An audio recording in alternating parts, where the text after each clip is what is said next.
ngomong apa?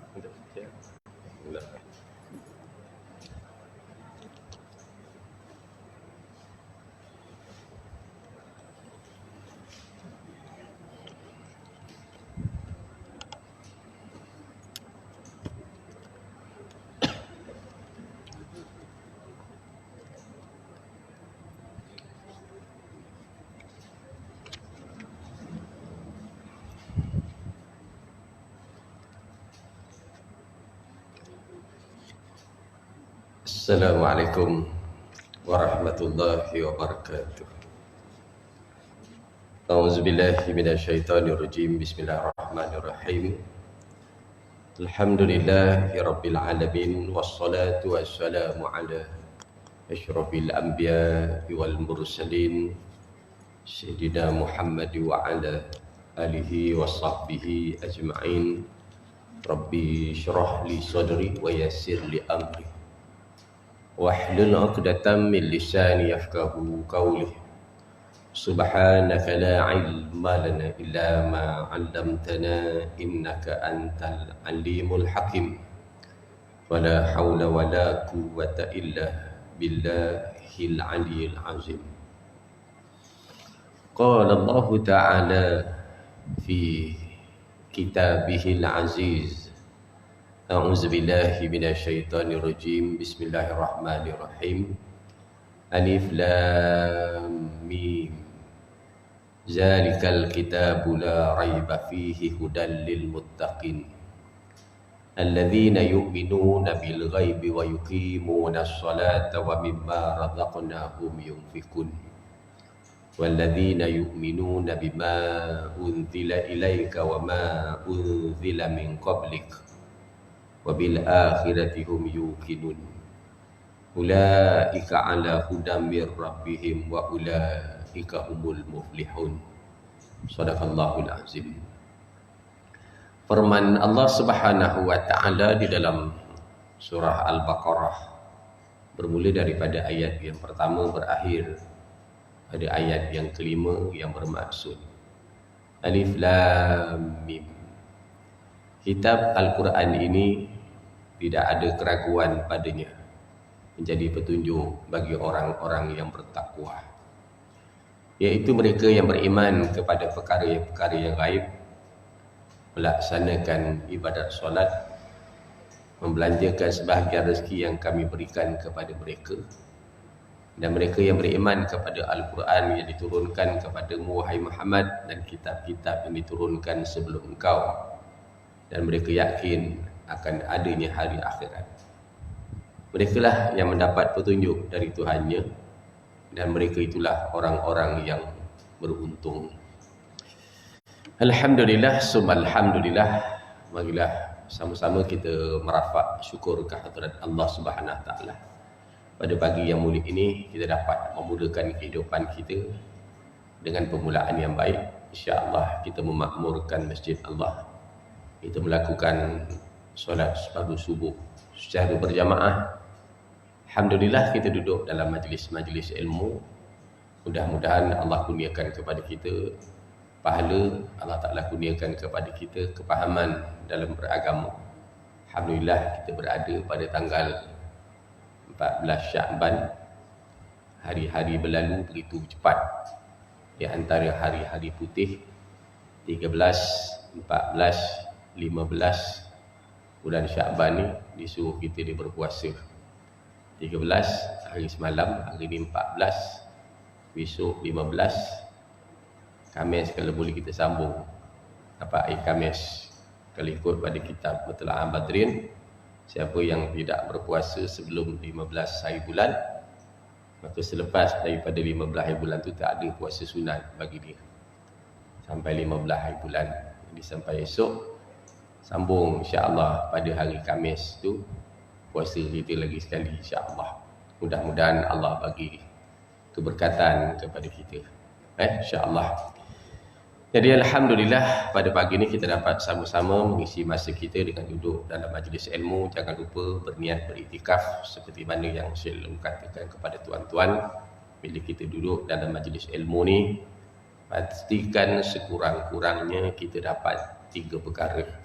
Sebaik-baiknya 6 perkara, sekurang-kurangnya 3 perkara. Yang pertama, dapat pahala.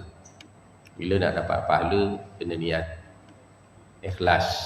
Duduk dalam masjid, niat dan ikhlas. InsyaAllah, kalau tak dapat ilmu pun dapat pahala itikaf tu.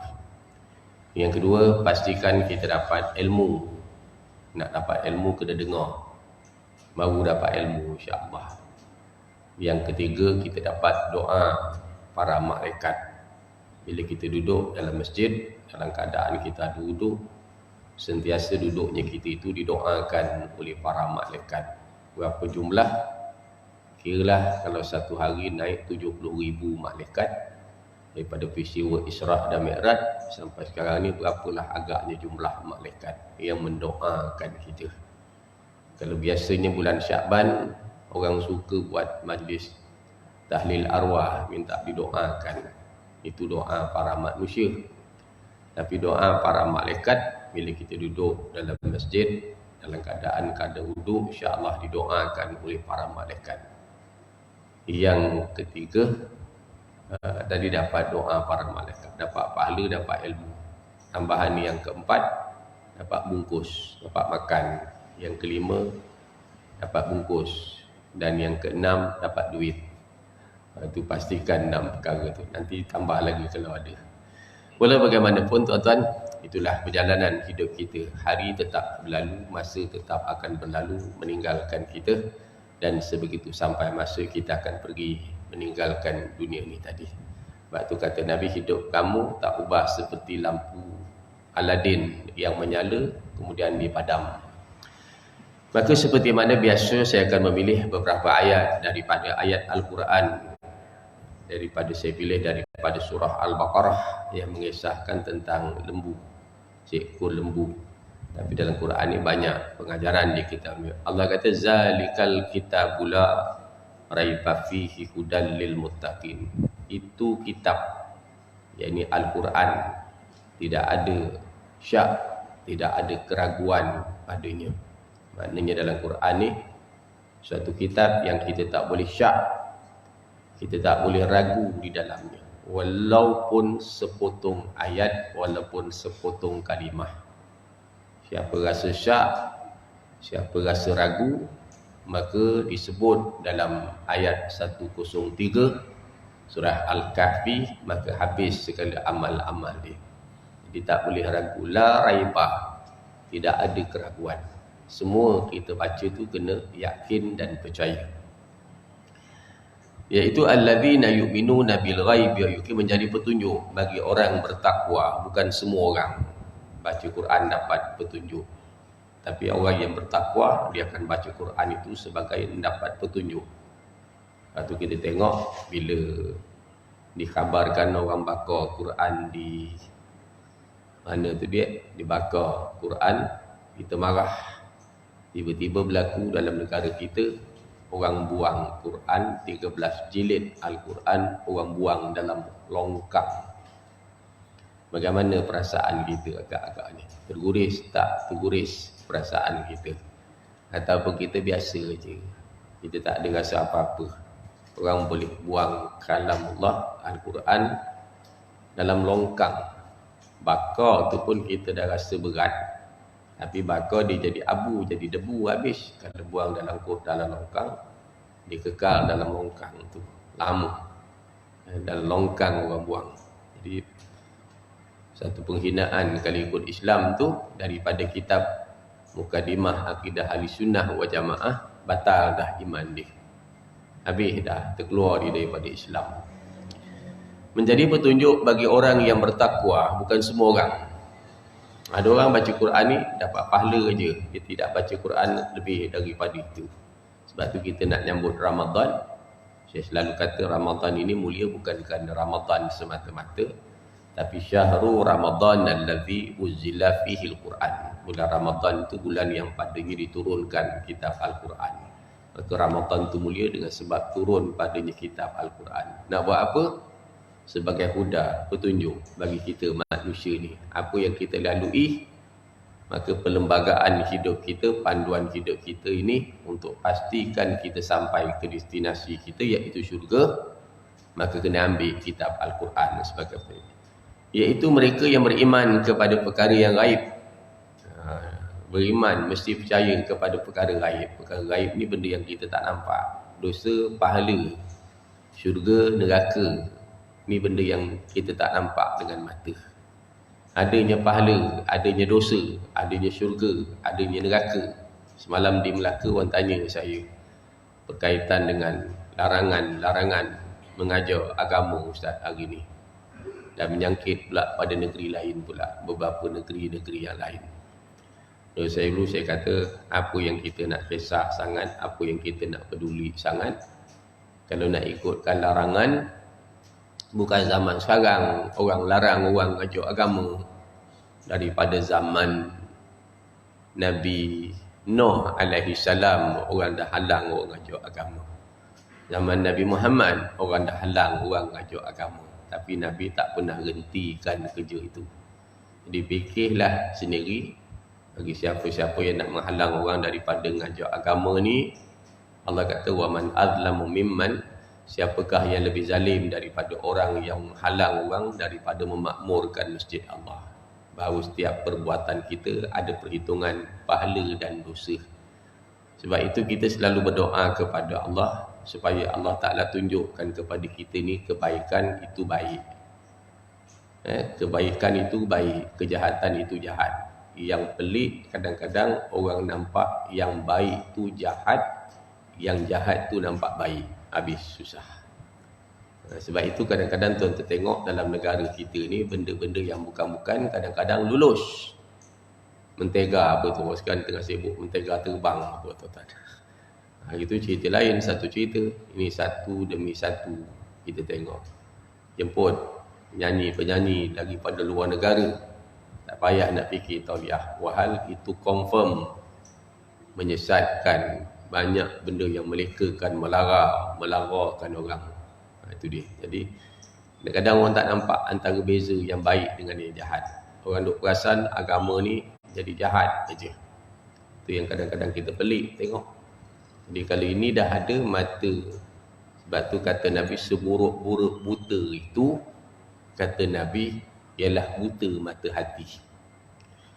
Saya puas fikir, kenapa kata Nabi dalam 40 khutbah Nabi di Tabuk tu, dia kata seburuk-buruk buta itu ialah buta mata hati.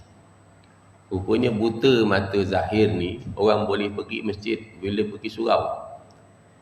Tapi buta mata hati, orang tak boleh pergi masjid, tak boleh pergi surau. Buta mata zahir, orang boleh beza antara baik dengan buruk. Tapi kalau buta mata hati, tak boleh beza antara halal, haram, dosa, pahala, orang tak boleh beza. Kadang-kadang orang tak sedar, dia menjadi orang yang halang agama itu daripada berkembang. Dia nampak Abu Jahal, Abu Lahab, Fir'aun yang dulu menghalang Islam, tapi kadang-kadang dia tak nampak dia sendiri dari kalangan orang yang halang Islam itu daripada berkembang. Besok akhirat dia nak jawab apa agak-agaknya tadi. Itu dia. Walaupun Abu Jahal, Abu Lahab dah tak ada lagi lah, tapi kadang-kadang orang yang berperangai macam perangai Abu Jahal, Abu Lahab, Qarun, Sa'labah tu masih ada lagi. Kita kena faham begitu. Dan menginfakkan, kemudian dibelanjakan sebahagian dari rezeki yang kami berikan kepada mereka pada jalan Allah. Dan mereka yang beriman kepada Al-Quran yang diturunkan kepadamu wahai Muhammad, dan kitab-kitab yang diturunkan sebelum daripadamu.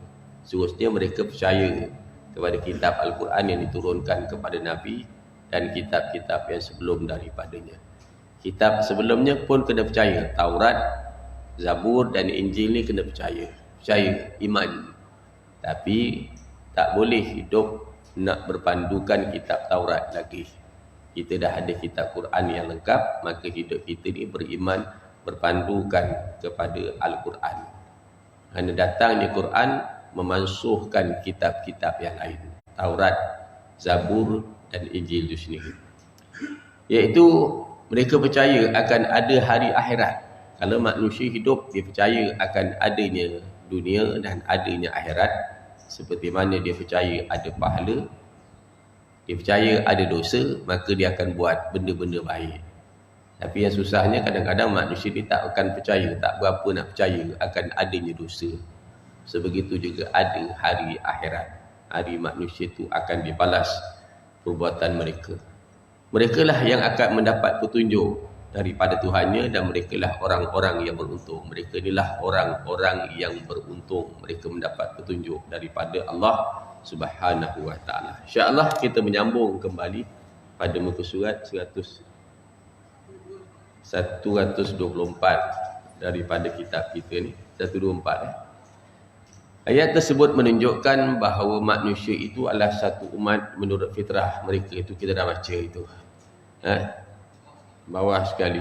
Inna anzalna taurata fiha hudan wa nur yahkumu bihan nabiyyun alladzina aslamu lilladzina hadu warrabbaniyun wal ahbaru bima stuhfizu min kitabillah wa kanu alaihi syuhada'a fala tahsyawun nas wahsyawun wala tashtaru biayati thamanan qalila wa man lam yahkum bima anzalallah fa ulaika humul kafirun wa katabna alaihim fiha anna an-nafsal bil nafs wal 'ayna bil 'ain wal anfa bil anf wal udhuna bil udhun was sinna bis sin wal juruha qisas faman tasaddaqa bihi fahuwa kafaratul lah wa man lam yahkum bima anzalallah fa ulaika humuz zalimun wa qaffayna ala atharihim bi Isa ibn Maryam musaddiqan lima baina yadayhi minat taurah wa atainal injila fihi hudan wa nur wa musaddiqan lima baina yadayhi minat taurah wa hudan wa mau'izatan lil muttaqin wal yahkum ahlul injil bima anzalallah fihi wa man lam yahkum bima anzalallah fa ulaika humul fasiqun. Dekat tiga kalimah itu bersusun-susun. Wa man lam yahkum bima anzalallah fa ulaika humul fasiqun wa man lam yahkum bima anzalallah fa ulaika humuz zalimun wa man lam yahkum bima anzalallah fa ulaika humul kafirun. Dalam satu daripada ayat ke-44 sehingga pada ayat ke-47. Ini bukan saya tulis, ini adalah kalamullah yang ada dalam Al-Quran yang kita baca. Seperti mana kita baca ayat surah Al-Fatihah yang menjadi rukun, kita kena baca dalam sembahyang kita. Kalau tak baca, maka sembahyang kita tu tidak sah sembahyang kita. Maka sebegitu juga ayat ini, bila kita tak percaya, habislah. Rosaklah iman kita. Artinya sesungguhnya kami telah menurunkan kitab Taurah, di dalamnya petunjuk dan cahaya yang berhukum dengannya oleh nabi-nabi yang menyerah diri kepada Allah untuk memutuskan perkara orang-orang Yahudi, dan juga oleh orang alim mereka dan pendeta-pendeta mereka, disebabkan mereka diperintahkan memelihara kitab Allah dan mereka menjadi saksi terhadapnya. Kerana itu, jangan kamu takut kepada manusia, maka takutlah kepada aku. Jangan takut kepada manusia. Manusia ni hebat mana pun, dia tak boleh buat apa-apa. Tapi takutlah kepada aku. Kita tengok bala bencana yang berlaku mutaakhir hari ni. Benarnya ujian itu datang, kalau kita tengok, dia tidak pernah berakhir lah tuan. Bagi saya dia tak pernah berakhir. Ada je, selang sebulan, selang setengah bulan, selang seminggu, selang 2 minggu, ada je benda yang berlaku. Tapi manusia tak nak ambil ibrah pengajaran. Kita tengok hari itu berlaku di mana, Cameron Highland Genting Highland yang guntur ke tanah tu. Berapa banyak kehancuran, kemusnahan. Lepas tu banjir pula berlaku. Kemudian kita tengok gempa bumi sekitar lebih kurang 37,000, 38,000. Bila berlaku sahaja gempa bumi, orang kata ini fenomena alam. Bila berlaku sahaja tanah guntur, ini apa tadi, tanah itu dia luluh apa tadi, dia turun. Hari ni hujan, orang kata ini angin monsun yang menyebabkan banjir. Orang jarang melihat inilah kekuasaan Tuhan. Hebat. Malam tadi saya hubungi anak murid saya, tanya macam mana keadaan di Siraman. Habis Ustaz, dia kata tak dapat selamat apa. Satu rumah itu belum lagi ikan patin, ikan apa yang beli ikan dah besar-besar semua, selamat melepaskan diri Ustaz. Dia kata, saya tanya dia dekat mana? Dekat Desa Temujodoh. Desa Temujodoh tu 2 kali banjir berlaku Ustaz. Habis Ustaz. Dalam sekelip mata sahaja. Malam tengok di sawah. Dekat tempat saya tu ada sawah. Habis sawah dah tinggal masa petik hasil. Dah semua dah kuning dah. Tinggal petik sahaja, tinggal tuai dah je. Habis. Tengok di Teluk Rimba pun habis, sawah-sawah tu tengok padi habis. Semua ke bawah kan. Sekejap, dalam tempoh masa yang sekejap. Tapi orang kita dia akan kaitkan ini adalah faktor angin monsun yang menyebabkan banjir. Dia tak pernah nak study kepada kekuasaan Allah. Ma asaba min musibatin, setiap bencana yang menimpa di bumi adalah terdapatnya pada kekuasaan Allah. Tanda semuanya telah ditetapkan oleh Allah Ta'ala. Patutnya dilihat kepada keagungan Allah. Boleh sahaja Allah Ta'ala nak banjirkan dan boleh sahaja Allah Ta'ala tak nak banjirkan. Macam mana di Johor boleh banjir, tempat lain boleh tak banjir. Hari itu di Terengganu banjir, di Johor tak banjir. Inilah kekuasaan Allah bagi orang yang memahami. Walau anna ahlal qura amanu wattaqau la fatahna alaihim barakatim minas sama'i wal ardh. Lepas tu kita pernah baca sepotong hadis dari kitab hadis qudsi tu. Kalaulah kerana orang tua yang bongkok yang berulang alik ke masjid, orang muda yang khusyuk dalam sembahyangnya, kanak-kanak yang menyusu, binatang-binatang yang gemuk, nescaya aku jadikan langit itu daripada besi dan bumi aku jadikan pasir batu.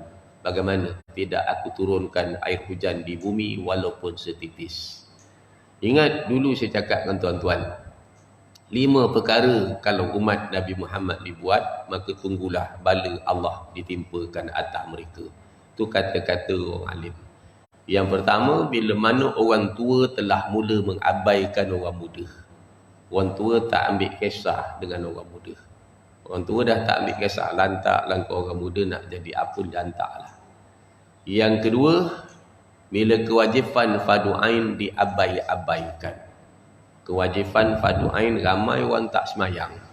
Hari ni ramai orang tak semayang, tuan-tuan. Ramai orang tak semayang. Yang ketiga, bila agama mula dipersenda-senda guraukan. Orang jadikan agama ni senda gurau. Kita tengok gambar baru ni seorang perempuan. Budak Melayu kita dengan tudung, peluk babi. Anak babi tu dia peluk. Alah comel-comel kata dia. Anak babi tu. Agama mula dipersenda guraukan. Yang keempat, bila ulama dia membisu. Ulama tak berani tegur. Tegur kan kena gam. Tegur kena gam. Kena tegur kena gam.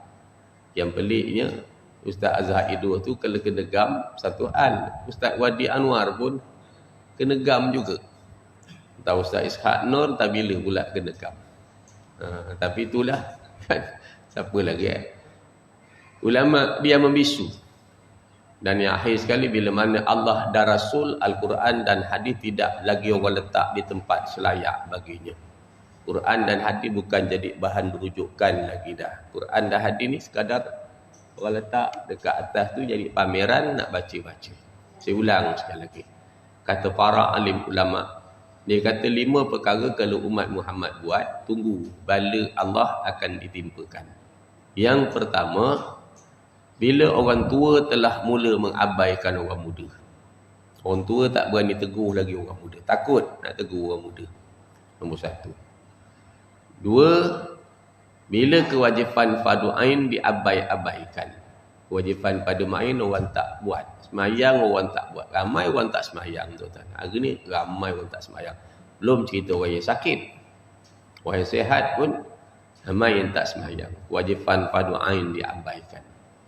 Yang ketiga, bila agama dipersenda-senda-guraukan. Agama ni bukan bahan senda-senda. Agama ni bukan bahan main-main. Kan? Nak berlakon macam tu, berlakon gitu, suka-suka, bukan. Yang keempat, bila Quran dan hadis. Yang keempat, bila ulama' dia membisu. Ulama' dia membisu. Ulama' tak berani tegur. Apa nak tegur? Tegur sikit kan kena gam. Tegur sikit kan kena gam. Jadi kalau kuliah tu ikut selera orang nak dengar lah. Kalau ikut selera orang nak dengar je macam mana kan? Sebab kuliah ni dia kena cakap. Kadang-kadang orang tak suka tentang syurga, kadang-kadang orang tak suka tentang neraka. Kita kena cerita juga. Buat macam ni, masuk neraka, boleh masuk neraka. Bukan kita menghukum, tapi kalau kita buat benda begini, beginilah jadi dia. Kan? Dan akhir sekali, bila mana Allah dan Rasulnya tidak diletak di tempat yang selayak baginya. Itu dia.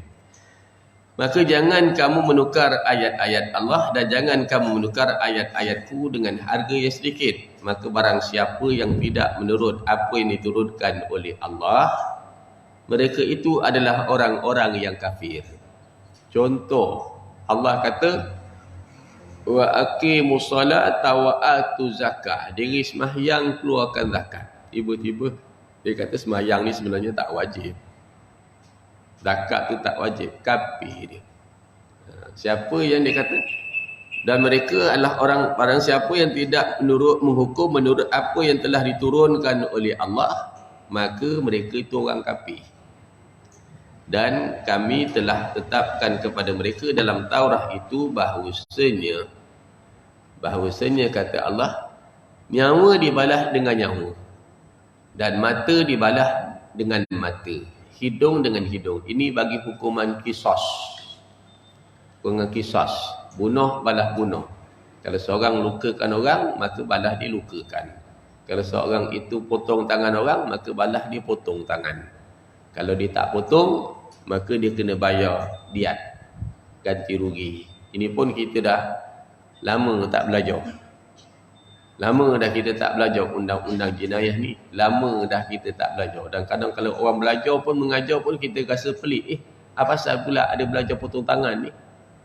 Tapi sebenarnya itulah bahagian ni. Di antara, contohnya kalau dia potong satu tangan ni kan, yang ada 100 ekor unta. Tapi kalau satu tangan, 50 ekor unta. Kalau satu jari, 5 unta. Kalau satu ruas, bagi pula 3 ni. Dia ada 3 ruas, bagi 3 ni. Berapa ekor tu? Bayar dia kalau tak dibalas potong. Benarnya itu undang-undang yang kita kena belajar. Tapi oleh kerana kadang-kadang kita pergi masjid ni, kita pergi surau, kita sibuk belajar ambil air sembahyang, belajar sembahyang. Belajar ambil sembahyang, belajar sembahyang. Itu yang kita sibuk belajar. Tajwid, izhar, idgham, ikhfa, ikhlas. Jadi ilmu kita ni tak berkembang. Faham maksud saya cakap ni tuan-tuan? Faham tak? Macam tu masjid tuan-tuan ni banyak majlis ilmu. Banyak ustaz-ustaz yang mengajarnya kan. Saya cuma tak tahulah ustaz ni ngajar bab apa, ustaz ni ngajar bab apa, ustaz ni ngajar bab apa, saya tak tahu. Tapi yang bagusnya lah, ada ilmu yang fardu ain dan ada ilmu yang fardu kifayah. Contohlah, kalau tuan-tuan tengok dalam MUA ni, ada tak satu-satu surau yang belajar tentang pembahagian harta pusaka? Ada tak? Harta pusaka. Wahai tuan-tuan, orang Pek Raja, harta banyak, bilion-bilion. Kan? Ada yang sawit 60 ekar, 70 ekar, 80 ekar. Betul kan? Jadi oleh kerana kita asyik belajar bab semayang aja daripada dulu. Bukan saya kata tak boleh. Jadi ilmu kita tu tak bertingkat, tidak naik. Tahap itu je lah. Macam kelas kafar je lah. Nanti kita belajar darjah 2 pun bab semayang juga. Naik sekolah menengah, bab semayang juga. Dah tua, mayang juga. Izhar, idgham, ikhfa, iqlab. Kalau kita belajar Quran ni, patutnya bila kita dah naik lagi atas, izhar, idgham ni dah tak payah belajar. Bukan kata tak boleh belajar, tapi kita dah lagi naik lah. Macam kita belajar universiti kan, tahap tu tinggi. Jadi akhirnya sampai bila pun kitanya head, nipas, head. Head, nipas, head. Faham tak maksud saya cakap ni tuan? Akhirnya kita tak berkembang ilmu kita tadi kan. Sampai orang bila cerita tentang ini pasal pula ni belajar bab ini, hukum potong tangan ni, mana ada? Apanya? Faraid. Boleh nanti tunggu khatam kitab ni insya-Allah.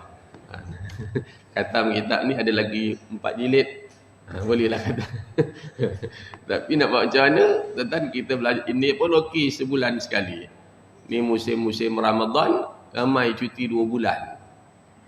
Dahlah kuliah sebulan sekali. Bila Ramadan, cuti sebulan. Syawal, cuti sebulan. Jadi saya kata bila nak khatam. Tak apalah. Apa pun tuan-tuan, yang kita buat tu benda yang baik. Tapi maksud saya, pandangan saya tadi ialah adanya dia peningkatan belajar ilmu tadi. Kan kalau kita belajar ni, dia ada belajar lagi lah bab-bab lain. Sesekali ada juga 3-4 orang yang kena ngajar, khususnya perkara faraid, muamalat, munakahat. Saya difahamkan ada.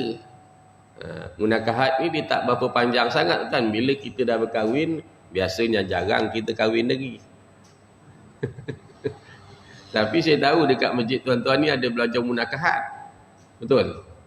Munakahat ni dia punya kemuncak dia munakahat sampailah bab menyusukan anak, sampai bercerai, sampai pada bab apa tadi, sampai pada bab apa, dalam bab susuan, menyusukan anak, hadanah, bela anak, siapa yang berhak bela anak. Malam di Melaka timbul satu persoalan. Seorang bapa dia menikah dengan seorang janda. Janda ni anak 3. Lepas tu bila dia bernikah dengan janda ni meninggal. Bila janda ni meninggal, janda ni ada 3 orang anak perempuan. Maka bapa ni duduk dengan anak perempuan ni. Maka dia tanya, boleh ke tak boleh duduk ustaz? Boleh tak boleh duduk? Boleh, sebab bekas suami bapa adalah haram berkahwin untuk selama-lamanya. Tetapi kalau bimbang timbul fitnah, kadang-kadang orang kita ni fitnah macam-macam. Tapi kalau dah bapa muda lagi duduk dengan anak kan macam-macam kemungkinan berlakukan fitnah. Tapi dari segi hukum diharam berkahwin selamanya. Sama juga itu dekat Masjid Bandar Muar. Saya kata pula jadi macam tu. Masalahnya dia kata cucu dia tu tak boleh salam dengan mak mentua dia yang tu. Tak betul. Itu dah haram berkahwin untuk selama-lamanya. Sebab haram berkahwin ini ada 3 sebab. Kau dah munakahat pula aku masuk lagi ni. Tak apalah tuan, sebab pasal benda tu berlaku. Banyak kes munakahat ni pun berlaku begitu. Satu kes berlaku dulu dekat Siramat, anak murid saya sendiri. Saya boleh sebut nama dia, tapi tak nak sebut lah. Sini ada rakaman, saya tak nak sebut. Dan dia berkahwin dengan satu cikgu dia. Dia nikah di Thailand. Bila habis nikah, tak duduk berkahwin macam biasa, suami isteri nikah di Thailand. Sebab wali ghaib, jauh lebih daripada 2 marhalah, maka nikah tu sah. Akhirnya entah macam mana agaknya budak ni dah dewasa, duduk di Shah Alam, bekerja di pusat zakat. Akhirnya suami duduk seramat, dia tak rasa macam tak apa suka. Dia minta cerai. Maka cikgu tu telefon saya, ustaz, tolonglah pujuk anak murid ustaz ni supaya jangan. Masa kau kahwin kau tak beritahu aku. Dan kau ni tu kau suruh aku pujuk pula. Saya nak pujuk macam mana? Saya kata saya bukan tahu nak hubungi dia macam mana. Akhirnya budak tu ambil keputusan juga tak nak. Dia nikah dengan seorang suami baru. Allahu Akbar. Sah tak nikah tu? Tak. Bila tak sah, apa jadi dia? zina. Saya hanya boleh beritahu adik-beradik ni, awak beritahu ni, bahaya ni. Ni boleh jadi zina. Awak suami orang mana boleh nikah dengan, awak isteri orang mana boleh nikah dengan tu. Tu berlaku. Di sini mari ada satu juga kan, kes rujuk masa tu. Maknya kahwinkan anak. Anak tak berapa suka. Tapi dah mak pilih, kahwin jugalah. Bila dah kahwin, hidup macam biasa. Suami isteri. Sampai satu masa krisis. Tak suka. Minta suami ceraikan. Akhirnya suami kata, dah susah sangat. Suami pun ceraikan. Bila ceraikan, suami rasa sayang pula isteri. Macam mana Ustaz? Saya kata, awak sayang, awak rujuklah. Rujuk balik. Bila rujuk, dia rujuklah. Aku rujuk, kau kembali, kata dia. Tapi tak terima. Bukan tak terima. Rujuk ni mana ada syarat saksi, mana ada saksi nikah, ada tak? Saya tanya imam kita. Rujuk ni mesti ada saksi ke? Tak ada. Nikah yang kena ada saksi. Rujuk ni tak ada saksi. Tadi perempuan dia kata tak nak. Dia dah rujuk, hak dia. Tapi dia tak ambil kisah. Dia nikah pula dengan lelaki baru. Ini banyak bab kejahilan dalam bab. Ada pun tuan-tuan hari ni nak pilih munakahat, nak belajar, nak pilih calon suami, calon isteri. Saya rasa dah khatam lama dah kot. Belum khatam lagi ke? Nanti je. Nak cari calon lagi ke nak tengok? Contoh ni maksudnya bukan nak jadi. Benda tu kan, benda yang penting kita kena kaji tadi. Maka begitulah maksud peningkatan ilmu tadi. Saya kata kita kena belajar lagi-lagi. Maka dia kata telinga dan gigi dengan gigi. Kalau kita tumbuk gigi orang patah, maka dia patah, ditumbuk gigi dia patah tadi. Kalau tak, bayar dian. Adapun dan luka pun ada kisahnya. Maka sesiapa melepas hak membalasnya, maka dia menjadi penebus dosa baginya. Kalau dia tak dimaafkan, maka insya-Allah itu penebus dosa. Tapi kalau dia nak balas, itu hak dia. Maka dan sesiapa yang tidak menghukum dengan apa yang diturunkan oleh Allah, maka mereka itulah orang yang zalim. Yang inilah ayat yang kita baca dulu. Bukan suka-suka. Siapa tidak berhukum dengan apa yang dihukumkan oleh Allah, dia dari kalangan orang zalim. Nampak? Orang berzina, habis dalam bab ni ustaz macam mana? Ni kekuasa pemerintah. Pemerintah yang buat. Kita macam mana kedudukan kita? Pemerintah yang buat, bertanggungjawab. Dan kami utuskan Nabi Isa bin Maryam mengikuti jejak langkah mereka membenarkan kitab yang sebelumnya iaitu Taurat, dan kami mengurniakan kepadanya kitab Injil, di dalamnya petunjuk dan cahaya yang menerangi, dan membenarkan kitab yang sebelumnya iaitu kitab Taurat, dan menjadi petunjuk serta pengajaran untuk orang yang bertakwa. Dan hendaklah pengikut Injil berhukum menurut apa yang diturunkan Allah kepada mereka. Nampak? Orang yang Injil tadi ambil kitab Injil. Bagi kita umat Nabi Muhammad ambil kitab Al-Quran. Dalam ayat 159 surah Al-Baqarah, Allah Ta'ala menceritakan tentang orang yang menyembunyikan hukum rejam. Orang-orang Yahudi, Nasrani yang menyembunyikan hukum.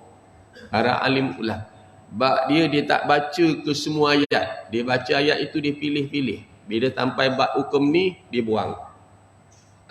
Berlaku tak dalam negara kita? Harap-harap tak berlaku. Kadang-kadang kita budaya Quran ni kita baca, kita pilih-pilih. Yang depan tu kita baca alif lam mim zalikal kitabul la raiba fihi hudal lil muttaqin tu kita baca semua sebab kita rasa seronok. Tapi yang belakang tu bila terkena aja pada kita, ini kita tak baca. Tak boleh. Tu kalau tuan-tuan tengok dalam kitab tafsir Mutiara Al-Quran terbitan Jabatan Agama Islam Negeri Johor, yang dia kata apa? Besok dia kekang dia punya mulut ni dengan kekangan api neraka Allah Ta'ala. Kekang tulang baung tu pun dah tersakit, bagaimana kekangan api neraka? Dia menyembunyikan, dia tak baca ke semua ayat. Memang ada pun tuan-tuan, bila ayat macam ni dia tak nak baca. Ayat ni dia baca. Bab semayang, bab puasa, bab haji, bab zakat dia baca. Tapi bila sampai kepada bab mencuri, bab berzina, bab minum arak, ni tak nak baca. Akhirnya orang tak faham lah. Macam kita di negeri Johor, alhamdulillah. Kenapa saya kata alhamdulillah? Kita dulu sekolah agama belajar bab kitab Mutla'an Badrin. Kan kita belajar kitab tu, kitab Mutla'an Badrin tu kita belajar. Kita hadamkan dulu. Kan setengah tempat dan negeri lain dia tak belajar kitab tu. Betul yang bila belajar tentang hukum mencuri potong tangan tu, dia duduk terperanjat. Nak potong tangan. Sampai ada keluarkan kenyataan, kalau habis potong tangan orang mencuri, maka habislah orang Malaysia tangan kodong, tak boleh kerja. Dia duduk fikir, sebenarnya tu dia menghina Allah Ta'ala. Bila dia cakap macam tu, sebenarnya dia menghina Allah SWT. Kan? Bukanlah senang bila curi potong, curi potong, curi potong, curi potong. Bukan senang. Dia ada 10 syarat tu nak potong tu. 10 syarat tu, tuan-tuan kaji, hadamkan 10 syarat. Antara barang itu dikutip barang yang macam mana. Kalau dia curi arak 3 trailer, kena potong tak? Kalau dia curi apa benda yang dicuri tu, kan, yang kena potong tangan. Syaratnya letak dekat mana barang tu, kan? Wallahualam. Itu kita tak bahas sebab kita tak buka. Dan memang pun tempat kita ni, ada ke Haji Jeb belajar bab undang-undang jenayah? Ada tak? Apa hukum yang dikenakan kepada orang yang mencuri? Kita tak ambil. Yang kita belajar, kalau hukum orang tak keluarkan zakat, tak pergi sembahyang Jumaat, kena denda, kan? Sekarang berapa? Orang berzina, kita belajar kena denda 1,000. Kalau ikut Islam, undang-undang jenayah kita tak ngaji. Kita tak belajar. Apa yang dikenakan ke atas orang yang mencuri. Kalau duit masjid tu, apa hukum dia? Kalau duit masjid, ada orang jumpa saya, Ustaz. Saya pergi kubur, Ustaz. Saya ni bela anak yatim, 3 orang anak yatim. Habis saya pergi kubur, saya jumpa emas, Ustaz. Selonggok emas dekat kubur ni, Ustaz. Lakit atau luktah, barang yang dijumpai. Hukumnya dalam kitab mata dia kata barang yang dijumpai. Maka saya ambil, Ustaz. Nak pegang lama-lama, Ustaz. Duit barang jadi. Saya gunakan duit ni, Ustaz. Pasal nak bagi anak-anak miskin ni makan. Tak ada makan, saya belanjakan, Ustaz. Habis macam mana, Ustaz? Saya kata barang yang kita jumpai, yang pertama, kalau bayi luktah, satu lagi laki, ada dua dekat-dekat laki dengan luktah. Barang yang dijumpai. Kalau barang itu dijumpai, mula-mula sekali kita war-warkan. Kalau dekat masjid, siapa ada hilang duit? Ada hilang duit. Ada tak? Tak ada. Mula-mula mungkin 1 jam sekali. Lepas tu mungkin 2 jam sekali. Lepas tu mungkin 4 jam sekali. Lepas tu mungkin makin jauh. Sehari sekali, seminggu sekali, sebulan sekali, setahun sekali. Tak ada. Kalau kita rasa kita amanah, kita boleh amanah, kita ambil. Dan dalam hati kita niat, kalau orang lain minta, kita pulang. Jadi macam tu keadaan dia. Habis sekarang ni macam mana, Ustaz? Habis dah makan? Dah makan, awak jumpa barang yang dijumpai. Barang yang dijumpai itu. Tapi kena niat dalam hati untuk pulang lah. Kalau ada orang minta. Habis kalau tak ada orang minta, Ustaz, sekarang ni saya nak gantikan dekat masjid, dekat surau, niatkan pahala. Boleh ke tak? InsyaAllah boleh kot. InsyaAllah kata. Bab tu. Itu barang dijumpai. Mana ada kita belajar? Ada sekarang ni kita jumpa. Banyak kita jumpa, alhamdulillah. Betul tak?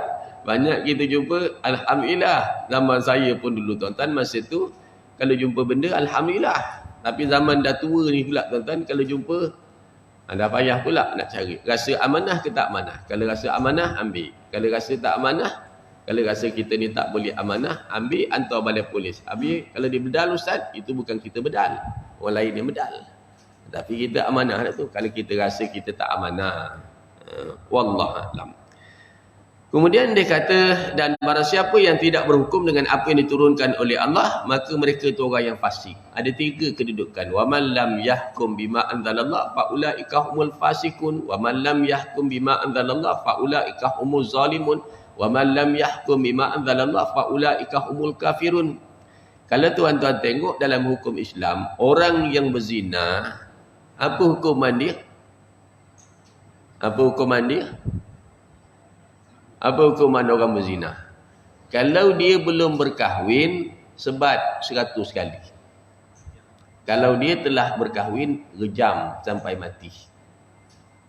Nah, jadi kita baca siapa tak berhukum tadi. Orang yang mencuri, maka dipotong tangan dia. Orang yang murtad, orang yang meninggalkan solat, orang yang meninggalkan puasa, orang yang meninggalkan solat pada Jumaat dengan sengaja, itu belum lagi banyak yang meninggalkan sembahyang Jumaat, tak pergi sembahyang Jumaat. Apa hukuman yang kita kenakan? Hudud ke, kisas ke, takzir? Ada benda hukum dihukum takzir, ada benda dihukum dengan hukuman kisas, ada benda dihukum dengan hukuman hudud. Kesemuanya itu adalah tanggungjawab pemerintah. Pemerintah. Jadi pilihlah. Kan? Habis kita macam mana Ustaz? Kita macam mana? Itu yang Islam ajar, wa ta'awanu 'alal birri wat taqwa wa la ta'awanu 'alal ismi wal udwan. Kita cerita dari segi kita ayat yang kita baca tadi tuan. Macam kita kalau dekat Malaysia ni, kalau kita bawa kereta tak ada lesen, kenapa? Bawa kereta tak ada lesen, kenapa? Tanya pegawai JPJ kita, ada belakang. Bawa kereta tak ada lesen, kenapa? Kena saman kan? Bawa kereta potong double line, kenapa? Kenapa? Kena saman kan? Bawa kereta melepasi had laju, kenapa? Kena saman kan? Maka sebegitu juga siapa yang melanggar larangan Allah boleh dihukum. Tapi kita kadang-kadang sama juga dalam bab puasa kan. Yang hari ni orang kenakan hukum tak puasa ni, kena orang tak sembahyang Jumaat kena begini dan begini kan. Sebab kita tak pernah nak mengkaji dalam bab itu tadi. Kemudian kita sambung sikit lagi.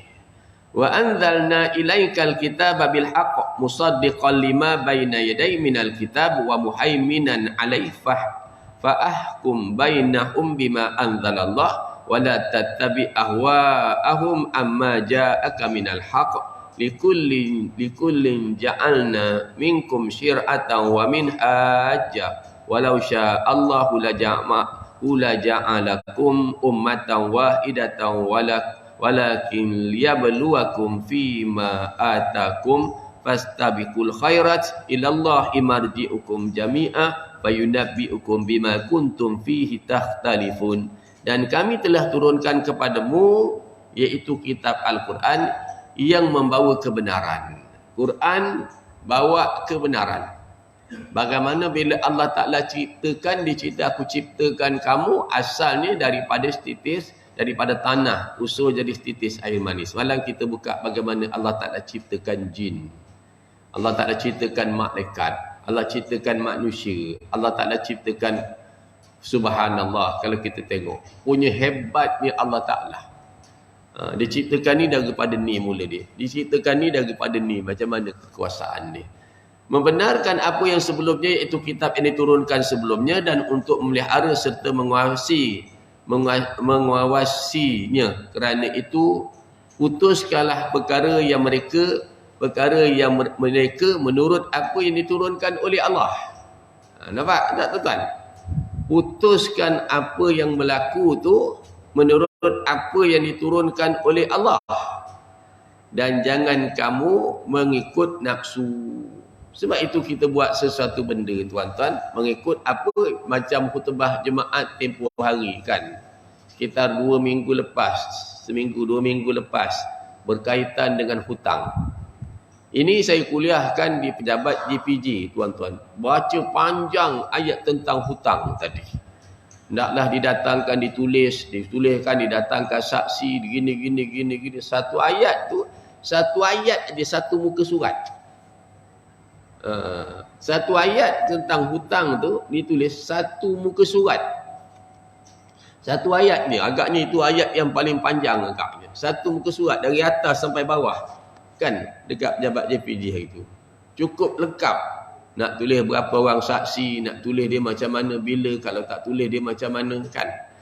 Maka apa yang diturunkan oleh Allah, dan jangan kamu mengikut hawa nafsu mereka dengan meninggalkan kebenaran. Jangan ikut kehendak orang-orang kafir.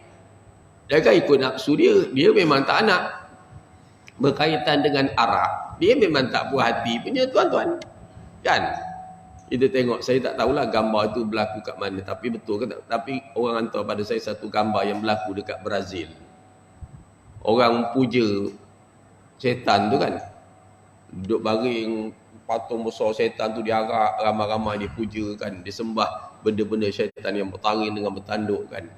Hari ni dia buat, besok ditimpakan bala, habis tu. Brazil tu. Itu tak tahulah sama ada yang baru ni ataupun lama punya gambar. Tapi itulah kehebatannya.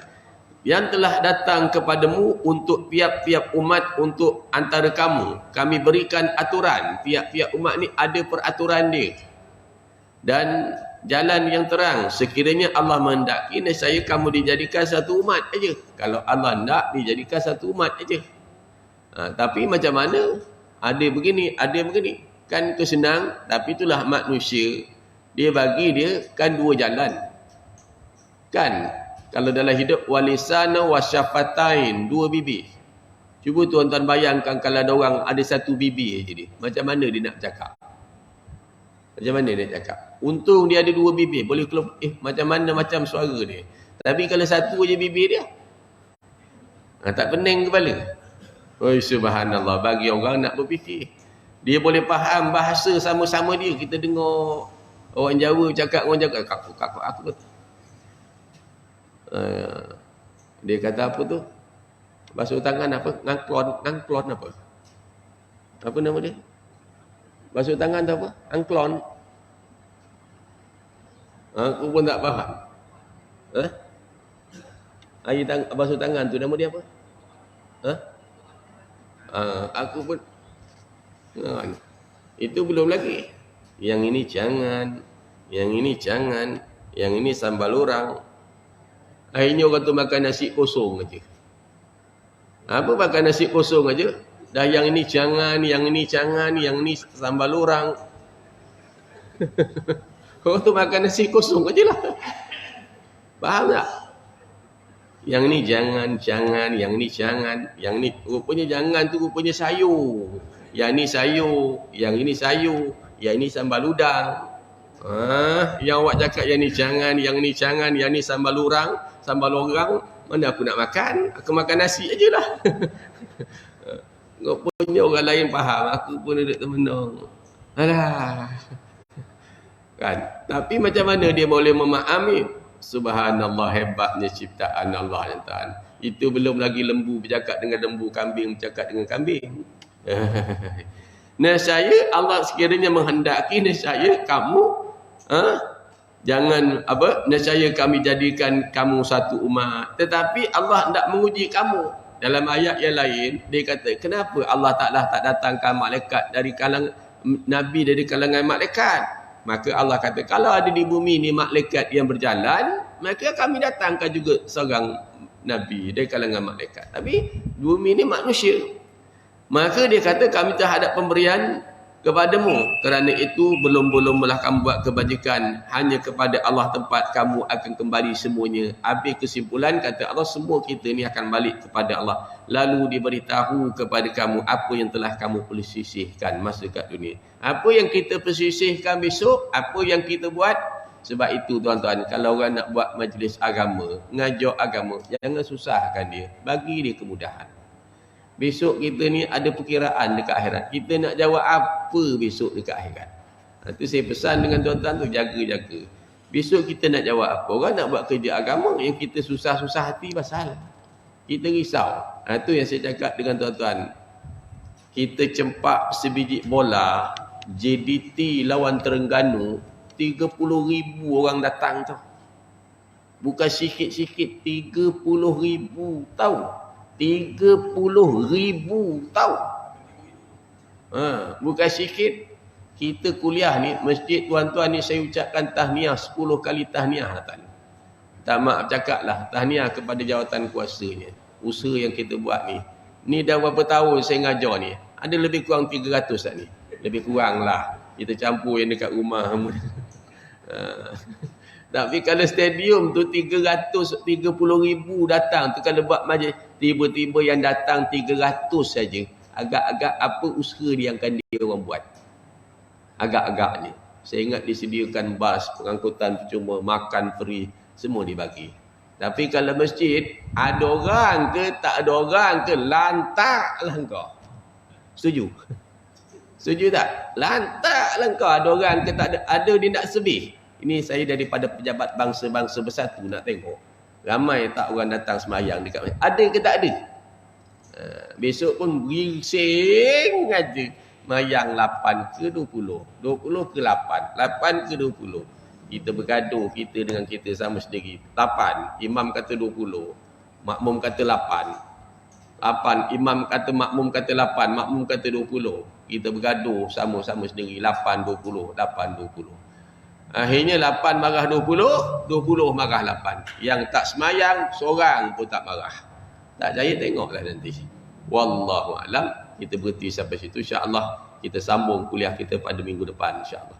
Bismillahirrahmanirrahim. Alhamdulillah Rabbil Alamin. Wassalatu wassalamu ala ashrafil anbiya wal mursalin. Sayyidina Muhammad wa ala alihi wa sahbihi ajma'in. Allahumma nawwir qulubana binuri hidayatika wa futuhatika kama nawartar arda binuri syamsika abadan abada birahmatika ya arhamar rahimin. Allahumma aghnina bil ilmi wa zainna bil ilmi wa akrimna bit taqwa jamilna bil afiyah. Ya Rabbana zidna ilma warzuqna fahma wa anta khairaz zikin. Rabbana atina fid dunya hasanah wa fil akhirati hasanatan wa qina azaban nar. Wassallallahu alaihi wasallam Muhammad wa ala alihi washabbihi wasallam. Alhamdulillahi rabbil alamin. Takbir.